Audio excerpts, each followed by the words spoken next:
ಸೀಮಂತ ಆದ್ಮೇಲೆ ಅರ್ಧ ಗಂಟೆ ರೆಸ್ಟ್ ಮಾಡಿದೆ. ಕನ್ಸಲ್ಲಿ ನಾಗರಾಜ ಬಂದು ನನಗ್ ಪೂಜೆ ಮಾಡಿದ್ರೆ ನಿಂಗ್ ಒಳ್ಳೇದಾಗತ್ತಮ್ಮ ಅಂತ ಹೇಳ್ದ. ನಾಗರಾಜ ಅನ್ನೋನು ನಿನಗೊಬ್ಬ ಬಾಯ್ ಫ್ರೆಂಡ್ ಇದ್ದ. ಅವನ್ ನಿನ್ ಕನ್ಸಲ್ ಬಂದು ನನ್ನ ಮರ್ತೋದಿಯಾ ಡಾರ್ಲಿಂಗ್ ಅಂತ ಕೇಳಿದಿದ್ರೆ ಒಂದ್ ಅರ್ಥ ಇರೋದು. ಹಾವು ನಿಂಗೆ ಸಲಹೆ ಕೊಡೋದಂದ್ರೇನು, ಅದು ಕೂಡ ಕನ್ಸಲ್ಲಿ. ಅಬ್ಬಾ, ನೀವ್ ಡಿಸ್ಟರ್ಬ್ ಮಾಡ್ಬೇಡ್ರಿ, ಬೇರೇನಾದ್ರೂ ಕೆಲ್ಸ ಇದ್ರೆ ಮಾಡಿ. ಕನ್ಸಲ್ಲ, ಹೊಟ್ಟೆಲ್ಲೇ ಬಂದಿದೆ ಹಾವು. ಏನಂದ್ರಿ? ಚಿಕ್ಕಜ್ಮನ್ರೆ, ಚಿಕ್ಕಜ್ಮನ್ರೆ, ಚಿಕ್ಕಜ್ಮನ್ರೆ, ಏನಾಯ್ತು? ಚಿಕ್ಕಜ್ಮನ್ರೆ, ಚಿಕ್ಕಜ್ಮನ್ರೆ, ಏನಾಯ್ತು? ಚಿಕ್ಕಜ್ಮನ್ರೆ, ಅಯ್ಯೋ, ಏನಾಯ್ತು?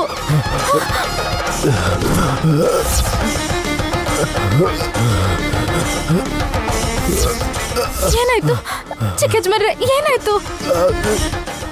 ಅದು ಕೂಡ ಏನು, ಏನ್ ಬೇಕು? ಕುಡಿಯೋ ನೀರಾ?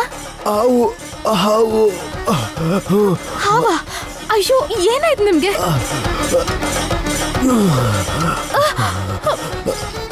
ಏನಾಯ್ತು ನಿಮ್ಗೆ? ಏನಾಯ್ತು ಚಿಕ್ಕಜ್ಮನ್ರೆ? ನಮ್ಮ ಅಕ್ಕನ ಹೋಗಿ ಕರೀಲಾ? ಹಾವು ಹಾವು ಹಾವು ಕೊಡು, ಹಾವು ಕೊಡು. ನನ್ನ ಕೈಯಲ್ಲಿಡು ಅದನ್ನ, ನನ್ನ ಕೈಯಲ್ಲಿಡೆ.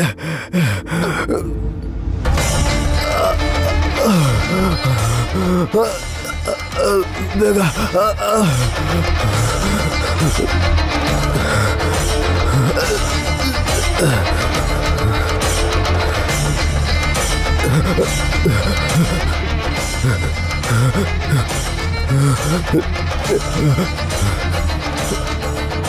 ಚಿಕ್ಕಜ್ಮನ್ರೆ,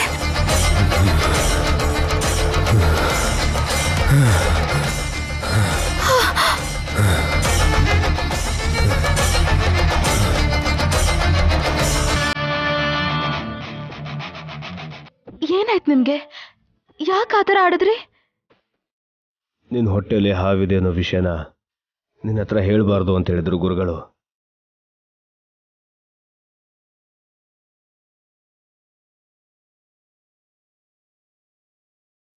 ಟೆನ್ಷನಲ್ಲಿ ಮರೆತು ಹೇಳ್ಬಿಟ್ಟೆ, ಅದಕ್ಕೆ ಅನುಭವಿಸ್ದೆ. ನೀನ್ ಕೇಳಿಸ್ಕೊಳ್ಳಿಲ್ಲ, ಒಳ್ಳೇದಾಯ್ತು. ಯಾಕೇನು ಮಾತಾಡ್ತಿಲ್ಲ? ಸುಮನ,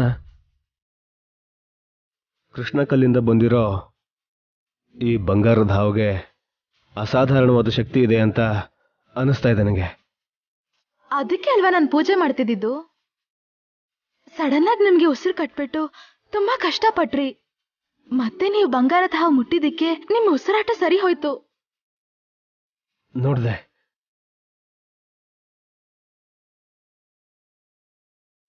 ಇದ್ರ ಮಹಿಮೆ ಏನು ಅಂತ ಇನ್ನೂ ಡೀಪ್ ಆಗಿ ಅನಾಲಿಸಿಸ್ ಮಾಡಬೇಕು. ಇಲ್ ಕೊಡ್ರಿ, ಅಷ್ಟೋತ್ರ ಹೇಳಿದ್ರೆ ಪೂಜೆ ಮುಗ್ದು ಹೋಗುತ್ತೆ. ಆಮೇಲೆ ಇದು ನನಗೆ ಕೊಡ್ತೀಯ ಸುಮನ? ಜೋಪಾನವಾಗಿ ಜೋಬಲ್ಲಿ ಇಟ್ಕೋತೀನಿ. ಇದನ್ನ ನೀವು ಎಲ್ಲಂದ್ರಲ್ಲಿ ಇಟ್ಕೊಂಡ್ರೆ ಪಾಪ ಸುತ್ಕೊಳತ್ತಂತೆ. ಯಾರು ಹೇಳಿದ್ರು? ಯಾರೋ ಹೇಳಿದ್ರೆ ನೀವ್ ಕೇಳಲ್ವಲ್ಲ, ನೀವ್ ಪೂಜಿಸ್ತಿರಲ್ಲ, ನೈನಿ ಅಕ್ಕ ಹೇಳಿದ್ದು. ಅಂದ್ರೆ ಈ ಬಂಗಾರದ ಹಾವು ಬಗ್ಗೆ ನಿನ್ಗಿಂತ ನೈನ್ಯತ್ಕೆಗೆ ಚೆನ್ನಾಗಿ ಗೊತ್ತು ಅನ್ಸುತ್ತೆ. ನಮ್ ತಾತನ ಹತ್ರ ಫೋನಲ್ಲಿ ಮಾತಾಡ್ಕೊಂಡು ಎಲ್ಲಾ ವಿಷಯನೂ ತಿಳ್ಕೊಂಡಿದ್ದಾಳೆ ನಮ್ಮ ಅಕ್ಕ. ಅದಕ್ಕೆ ತಾನೆ ಅವಳು ಪಟ್ಟಕ್ ಬಂದ್ರು ಇನ್ನು ಸರ್ವೈವ್ ಆಗಿರೋದು. ಅದನ್ನೆಲ್ ಕೊಡಿ.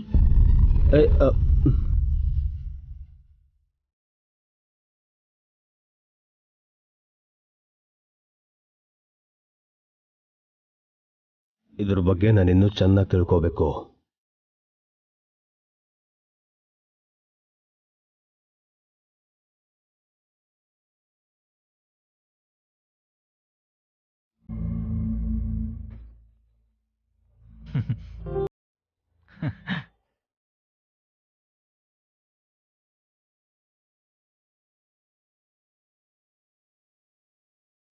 आहा, वो हो, वाह रे वाह। ನನ್ ಮುದ್ದು. ಏ ಶಿವ, ನೀನು ಹದ್ ಮೀರ್ತಾ ಇದ್ಯಾ? ಏನೇನೋ ಅನ್ಕೋಬೇಡಮ್ಮ ನಯನಿ. ಗಾನವಿ ಗಾಯತ್ರಿ ಫೋಟೋ ನೋಡಿ ಮುದ್ದು ಮಾಡ್ತಿದ್ದೆ. ಮುದ್ದಾಗಿದ್ದಾರೆ ಅಂತ ಶಿವ ಹೇಳ್ತಿದ್ದಾನೆ. ಮಾಮೂಲಿ ಬ್ಯೂಟಿ ಅಲ್ಲ ಯಜಮಾನ್ರೆ. ದೊಡ್ಡವರಾದ್ಮೇಲೆ ಈ ಇಬ್ರು ಮಕ್ಳಿಗೋಸ್ಕರ ಯುದ್ಧಗಳು ನಡೆಯತ್ತಷ್ಟೇ. ಇವ್ರ ಮದ್ವೆಗೆ ಯುದ್ಧ ಯಾಕೆ ಶಿವ? ಸ್ವಯಂವರ ಮಾಡಿದ್ರೆ ಆಯ್ತು. ನಿಜಾನೇ. ಇಷ್ಟ ಅಂದ ಬರೋದಂದ್ರೆ ಮಾಮೂಲಿ ವಿಷಯ ಅಲ್ಲ. ಎಷ್ಟಾದ್ರೂ ತಾಯಿ ಹೋಲಿಕೆನೆ. ಒಬ್ಬರದು ತಂದೆ ಹೋಲಿಕೆ. ಯಾರು ಅಂತ ಹೇಳಿ ನೋಡೋಣ. ಇದೊಂದು ಪರೀಕ್ಷೆನಾ? ಗಾನವಿ ಅಂತ ಈಸಿಯಾಗಿ ಹೇಳ್ಬಿಡ್ತಾರೆ. ಅಲ್ಲ ನಯನಿ, ಗಾಯತ್ರಿನೇ ಯಜಮಾನ್ರ ತರ ಇದ್ದಾಳೆ.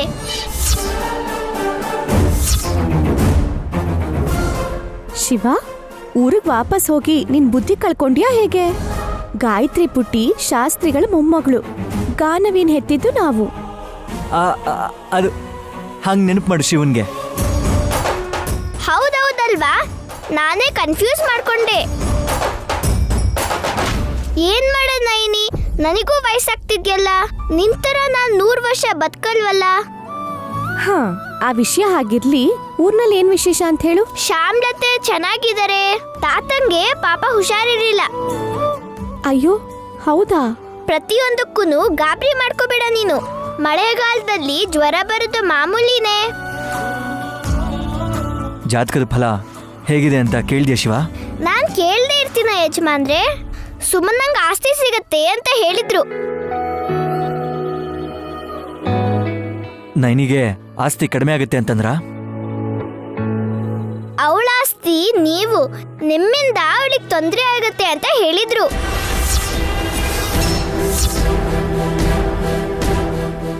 ಏನಂದ್ರೆ? ಏನೂ ಇಲ್ಲ ಬಿಡಿ ಯಜಮಾನ್ರೆ. ಶಿವ, ಈಗ ನೀನ್ ಹೋಗು. ನಿದ್ರೆ ಮಾಡಲ್ವಾ? ಇದೇ ತರ ಬಿಟ್ರೆ ಬೆಳಗ್ಗೆವರೆಗೂ ಮಾತಾಡ್ತಿರ್ತೀಯ. ಒಂದ್ ನಿಮಿಷ ನೈನಿ. ಶಿವ, ಆಗ್ಲೇ ಏನು ಹೇಳ್ದೆ? ನನ್ನಿಂದ ನೈನಿಗೆ ಕಷ್ಟ ಬರುತ್ತಾ? ತಾತಂಗೆ ವಯಸ್ಸಾಗಿದೆ ಅಲ್ವಾ, ಅದಕ್ಕೆ ಅವ್ರೇನು. ಶಿವ, ನಿಜ ಹೇಳ್ಬೇಕು. ಏನೋ ಹೇಳಲ್ಲ ನೈನಿ. ಬಲವಂತ ಮಾಡಿದ್ರೆ? ಇಲ್ಲ ಇಲ್ಲ, ನನ್ನ ಮೇಲೆ ಶಿವನ್ಗೆ ಗೌರವ ಇದ್ರೆ ವಿಷಯ ಮುಚ್ಚಿಡ್ದೆ ನೇರವಾಗಿ ಹೇಳ್ಬೇಕು. ಹಾಗೆಲ್ಲ ಅನ್ಬೇಡಿ ಯಜಮಾನ್ರೆ, ಹೇಳ್ತೀನಿ. ಈಗ ಬರೋ ಅಮಾವಾಸ್ಯೆ ಕಳೆದ್ಮೇಲೆ ಗ್ರಹದೋಷದ ಪರಿಣಾಮದಿಂದ ನೈನಿಗ್ ತೊಂದರೆ ಆಗೋದಿಕ್ಕೆ ನೀವೇ ಕಾರಣ ಆಗ್ತೀರಾ ಅಂತ ಹೇಳಿದ್ರು ತಾತ. ಹಾಗ್ಯಾಕೆ ಹೇಳಿದ್ರು ಅಂತ ನನಗೆ ಗೊತ್ತಿಲ್ಲ. ಇದ್ ಬಿಟ್ಟು ಬೇರೆ ವಿಷಯ ಇಲ್ಲ. ಮಲ್ಕೋತೀನಿ. Good night.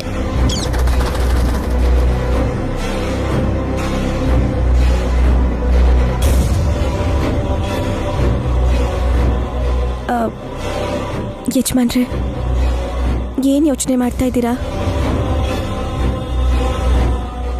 ನೈನಿ, ನಿನಗೆ ನಾನು ಕಷ್ಟ ಕೊಡ್ತೀನ? ಇದು ಸುಳ್ಳಾಗಿದ್ರೆ ಚೆನ್ನಾಗಿರುತ್ತಲ್ವಾ? ಹೌದು ಯಜಮಾನ್ರೆ, ನಿಜ ಆಗೋದಿಲ್ಲ. ನಿಮ್ ಬಗ್ಗೆ ನನಗೆ ಗೊತ್ತಲ್ವಾ. ತಾತ ಜಾತಕ ಸರಿಯಾಗಿ ನೋಡಿರಲ್ಲ ಅಷ್ಟೇ.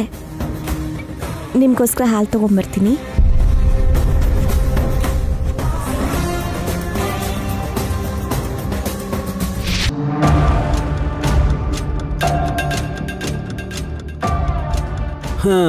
ಮಾಮ್, ನೀವು ಮಾಡ್ತಿರೋದೇ ಕಿತ್ತಾಗಿರೋ ಕೆಲಸ. ಮತ್ತೆ ಯಾಕದು ಸಕ್ಸಸ್ ಆಗಿಲ್ಲ ಅಂತ ಫೀಲ್ ಆಗ್ತಿದ್ದೀರಾ? ಏಯ್, ಅಂದ್ಕೊಂಡಿದ್ದು ಅಂದ್ಕೊಂಡು ಹಾಗೆ ಆಗದೆ ಇದ್ರೆ ನಮ್ಮ ಮೇಲೆ ನಮಗೆ ಅನುಮಾನ ಬರುತ್ತೆ. ವಿಕ್ರಾಂತ್ ಟೈಮ್ ಚೆನ್ನಾಗಿದೆ ಅನ್ಸುತ್ತೆ, ಅದಕ್ಕೆ ಏನೂ ಆಗಲಿಲ್ಲ ಅವನಿಗೆ. ಅದು ನನ್ನ ತಂಗಿ ಸುಮನನ್ ಮಾಂಗಲ್ಯದ ಶಕ್ತಿ ಭಾವ.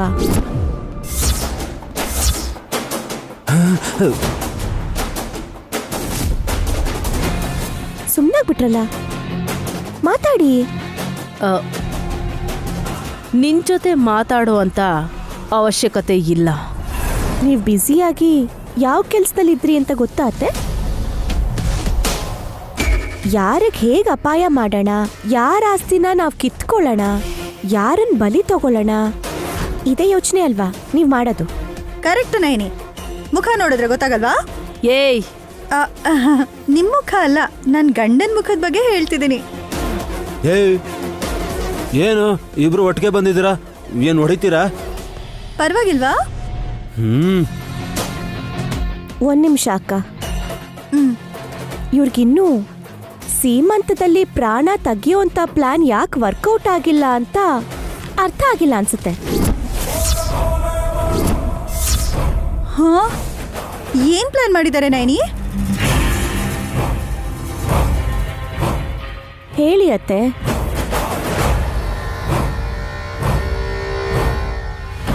ನಿನಗ್ ಮೊದ್ಲೇ ಗೊತ್ತಿತ್ತು ಅಂದ್ರೆ ಎಲ್ರಿಗೂ ಹೇಳೋದ್ ಬಿಟ್ಟು ಎಲ್ಲ ಆದ್ಮೇಲೆ ಈಗ ಯಾಕೆ ಹೇಳ್ತಿದ್ಯಾ? ಆದ್ರೂ ನಮ್ಮಿಂದಂತೂ ಯಾವುದೇ ತಪ್ಪ ಆಗಿಲ್ಲ. ನೋಡಿದ್ರಾ? ನೈನಿ ಹೇಳೋಕ್ಕೂ ಮುಂಚೆ ನಾವೇನು ಮಾಡಿಲ್ಲ ಅನ್ನೋರ್ ತರ ಕಕ್ಕ ಬಿಕ್ಕಿ ಆಗ್ತಿದ್ದೀರಾ? ತಪ್ಪು ಮಾಡಿರೋರು ಹೀಗೆ ತಡವರ್ಸೋದು. ಏಯ್ ಅಧಿಕ ಪ್ರಸಂಗಿ, ಏನ್ ಮಾಡಿದೀವಿ ಅಂತ ಹೇಳಕ್ ಹೇಳು. ಆಗ ನೀನ್ ಮಾತಾಡಿದ್ರೆ ಅದಕ್ಕೆ ಅರ್ಥ ಇರುತ್ತೆ. ನನ್ ಬಾಯಿಂದನೇ ಕೇಳ್ಬೇಕು ಅಂತ ಆಸೆ ಪಡ್ತಿದ್ದಾರೆ. ಇವ್ರಿಗಿಷ್ಟ ನೈನಿ. ಪಾರ್ಟಿ ಪಾಪರ್ಸ್ ಅಲ್ಲಿ ಬಣ್ಣದ ಕಾಗದ ಮಾತ್ರ ಅಲ್ಲ, ಅದರಲ್ಲಿ ವಿಷ ಬೆರೆಸಿದ ಗ್ಯಾಸ್ ಕೂಡ ಹಾಕಿದ್ರು ಗೊತ್ತಾ?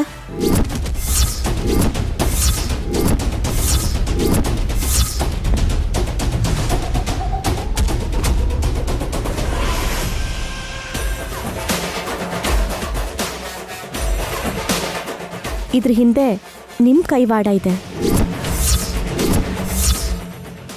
ನಿನ್ ಗೊತ್ತಾಗೋಯ್ತಾ? ಏಯ್ ಬಾಯ್ ಮುಚ್ಚು. ನಾವೇ ಪಾಪರ್ಸ್ ಒಳಗೆ ಗ್ಯಾಸ್ ತುಂಬಿಸಿದೀವಿ ಅನ್ನೋ ತರ ಅವಳು ಹೇಳ್ತಿದ್ರೆ ಅದನ್ನ ಒಪ್ಕೊಳ್ಳೋ ತರ ಮಾತಾಡ್ತೀಯಲ್ಲೋ.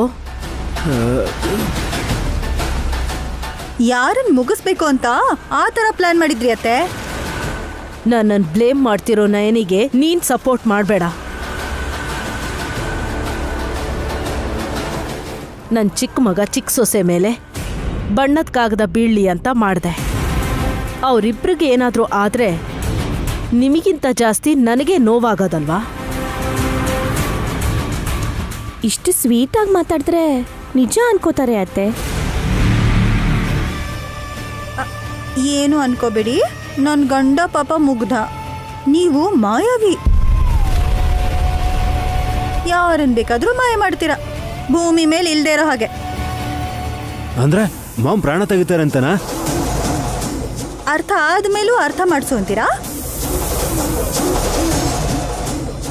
ನಯನಿ, ನನ್ನ ಮೇಲೆ ಅಪವಾದ ಹಾಕಬೇಡ. ಪಾಪರ್ಸಲ್ಲಿ ವಿಷ ಬೆರ್ತಿರೋ ಗ್ಯಾಸ್ ಇದೆ ಅಂತ ನನಗೆ ಗೊತ್ತಿರಲಿಲ್ಲ. ಅದರಿಂದ ಏನಾದರೂ ಆಗೋ ಹಾಗಿದ್ರೆ ಅಲ್ಲಿರೋರು ಎಲ್ಲರಿಗೂ ಆಗಬೇಕಾಗಿತ್ತಲ್ವಾ? ವಿಕ್ರಾಂತ್ ಅವ್ರಿಗೆ ಅಪಾಯ ಆಗುತ್ತೆ ಅಂತ ನನಗೆ ಮೊದಲೇ ಗೊತ್ತಾಗಿತ್ತು. ಅದು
ನಾನು ಹೇಳಲಿಲ್ವಾ ನೈನಿಗೆ ಗೊತ್ತಾಗುತ್ತೆ ಅಂತ? ಇಡಿಯಟ್, ಪಾಪರ್ಸ್ ಅಲ್ಲಿ ಪ್ರಾಬ್ಲಮ್ ಇದೆ ಅಂತ ನನಗೆ ಗೊತ್ತೇ ಇರಲಿಲ್ಲ. ಗೊತ್ತಿರೋ ನಯನಿ ಹೇಳಲೇ ಇಲ್ಲ. ಈಗ ಹೇಳಿದ್ರೆ ಏನ್ ಪ್ರಯೋಜನ? ಆ ಆವಾಗ ಹೇಳಿದಿದ್ರೆ ನಿಮ್ಗೆ ಏನ್ ನಷ್ಟ ಆಗಿರೋದು? ಥೂ, ನನ್ ಸಾಕಿರೋ ತಾಯಿ ಇಂಥವಳ ಅಂತ ವಿಶಾಲು. ಥೂ, ನನ್ನನ್ ಹೆತ್ತ ತಾಯಿ ಇಂಥವಳ ಅಂತ ವಿಕ್ರಾಂತು. ಥೂ, ಛೀ, ನನ್ನ ಅತ್ತೆ ಬುದ್ಧಿ ಹೀಗ ಅಂತ ಸುಮನ. ಥೂ, ನಮ್ಮ ಅತ್ತಿಗೆ ರಾಕ್ಷಸಿನ ಅಂತ ನಮ್ಮ ಆಂಟಿ. ಏಯ್, ಅಷ್ಟೊಂದ್ಸಲ ತೂತು ಅಂತ ಉಗಿಬೇಡ್ವೆ, ಮುಖದ ಮೇಲೆಲ್ಲ ಎಂಜ್ಲು ಬೀಳುತ್ತೆ. ಒಂದ್ಸರ್ತಿ ಹೇಳಿದ್ರೆ ಸಾಕ? ಹಾಗಾದ್ರೆ ಓಕೆ ರೀ. ಹಾಸಿನಿ ಅಕ್ಕ ಹೇಳ್ತಾಗೆ ನಿಮ್ ಮೇಲೆ ಅಸಹ್ಯ ಪಡ್ತಿದ್ರು ಎಲ್ರು. ಗೊತ್ತಾಗ್ದೆ ಅಂತ ಪಾಪರ್ಸ್ ಸಿಕ್ಕಿದೆ ಹೊರತು ನಾವು ಬೇಕಂತ ಮಾಡಿಲ್ಲ. ಮಾಡ್ದೇ ಇದ್ದಿದ್ರೆ ನಿಮ್ಮನ್ ಬೈತಿದ್ರೋ ಇಲ್ವೋ? ಹಾಗಾಗ್ಬಾರ್ದು ಅಂತಾನೆ ನೈನಿ ಪಾಪ ಪಾರ್ಟಿ ಪಾಪರ್ಸ್ ಜೊತೆಗೆ ಶಿವನ್ ಕರ್ಸಿ ತಲೆ ಮೇಲೆ ತುಳಸಿ ದಳ ಬೀಳೋ ಹಾಗೆ ಮಾಡಿದ್ಲು ಗೊತ್ತಾ? ತುಳಸಿ ಕಟ್ಟೆನ ಒಳಗಿಡ್ಸಿದ್ ಕೂಡ ಅದಕ್ಕೆ ಅತ್ತೆ. ಎಂಥ ವಿಷ ಮಾಲಿನ್ಯನೂ ಹೀರ್ಕೊಳ್ಳೋ ಶಕ್ತಿ ತುಳಸಿಗಿದೆ. ಪಾಪ ಗೊತ್ತಿಲ್ದೆ ನೀವ ಪಾರ್ಟಿ ಪಾಪರ್ಸ್ನ ತಂದು ನಿಮ್ಗೆ ಯಾವ ಪಾಪನೂ ಬರಬಾರ್ದು ಅಂತ ನೈನಿ ಹಾಗೆ ಮಾಡಿದ್ದು. ಋಣಿಯಾಗಿರಿ, ಸರಿನಾ?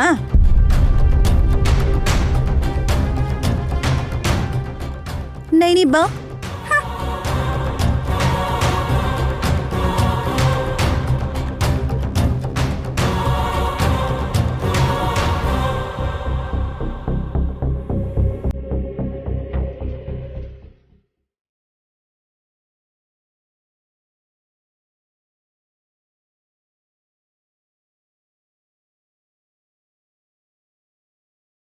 ನಿನ್ನ ಅದೃಷ್ಟನೇ ಚೆನ್ನಾಗಿದೆ ಸುಮ್ಮಿ.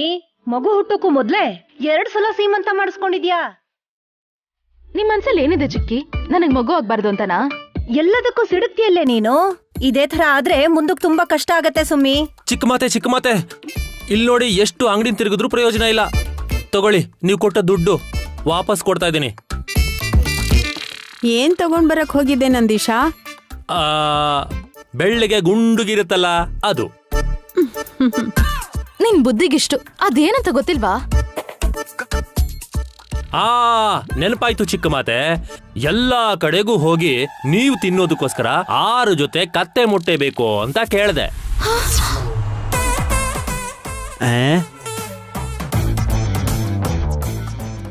ಏನಂದ್ರು ಅವರು? ವಿಚಿತ್ರವಾಗಿ ನೋಡಿದ್ರು. ಕೆಲವರು ಈ ಜನ್ಮದಲ್ಲಿ ಸಿಗಲ್ಲ ಅಂತ ರೇಗಾಡಿದ್ರು.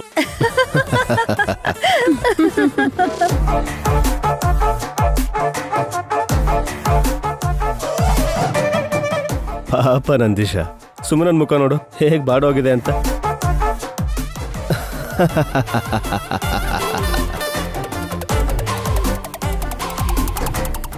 ಏನಾಯ್ತು ಹಾಗೆ ನಗ್ತಿದ್ಯಾ? ಸುಮ್ಮನೆ ಹೋಗಿ ಕೋಳಿ ಮೊಟ್ಟೆ ತಗೊಂಡ್ ಬಾ ಅಂದ್ರೆ ನಂದೀಶ ಹೋಗಿ ಕತ್ತೆ ಮೊಟ್ಟೆ ಕೇಳದ್ನಂತೆ.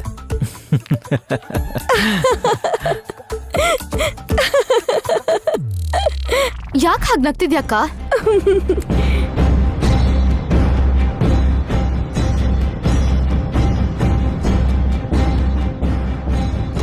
ಅದ್ರ ಬಗ್ಗೆ ಗೊತ್ತಿಲ್ದಿರೋರ್ಗೆ ನಿನ್ ಕೆಲ್ಸ ಹಚ್ಚಿ ಕಳ್ಸಿದ್ಯಲ್ಲ ಸುಮನ. ಕತ್ತೆ ಯಾವತ್ತಾದ್ರೂ ಮೊಟ್ಟೆ ಇಡುತ್ತಾ?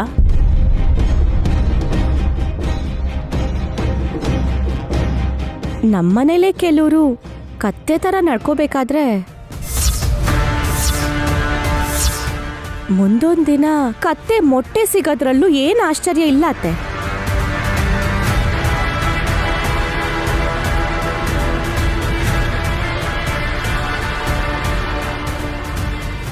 ಏ ಸುಮ್ಮಿ, ಬೆಳಿಗ್ಗೆನೆ ಮೊಟ್ಟೆ ತಿಂದೆ ನೈನಿ ಮಾಡಿರೋ ವೆರೈಟಿ ಟಿಫನ್ ಹೊಟ್ಟೆ ತುಂಬಾ ತಿನ್ನುವಂತೆ ಬಾ. ಬೇಕಾಗಿಲ್ಲ ಚಿಕ್ಕಿ.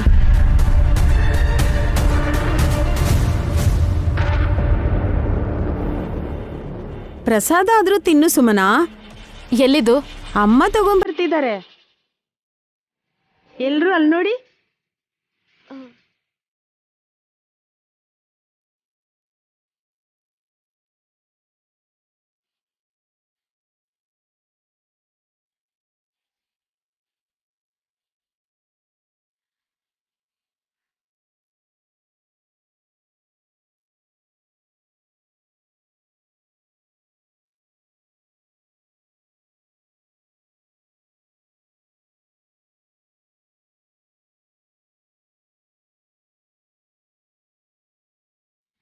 ಅಂಬಾ ಶಿವಶಂಭೋ ಡಮ್ಮೋ ಡಮ್ಮ